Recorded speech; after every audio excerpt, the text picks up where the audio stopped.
அடுத்து வெற்றி பயணம் திட்டம். கட்டணமில்லா பேருந்து பயணம் என்று அறிவித்துவிட்டு அது பிங்க் பஸ்ஸில் மட்டும்தான் என்று கட்டுப்பாடு விதித்ததால் பள்ளி கல்லூரி செல்லும் மாணவிகள் முதல் வேலைக்கு செல்லும் பெண்கள் உட்பட குறிப்பிட்ட அந்த ஒரு பேருந்துக்காக காத்திருக்கும் அவல நிலை உள்ளது.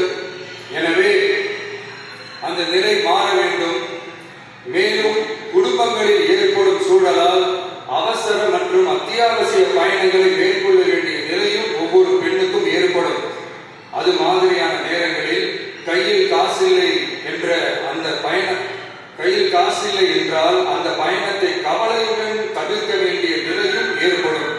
இது போன்ற தர்ம சங்கடமான நிலையை தவிர்ப்பதற்காக அரசு போக்குவரத்தின் அனைத்து பேருந்துகளிலும்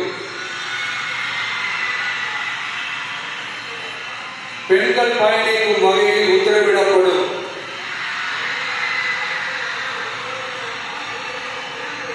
இதன் மூலம் தமிழகத்தின் எந்த மூலையில் இருந்து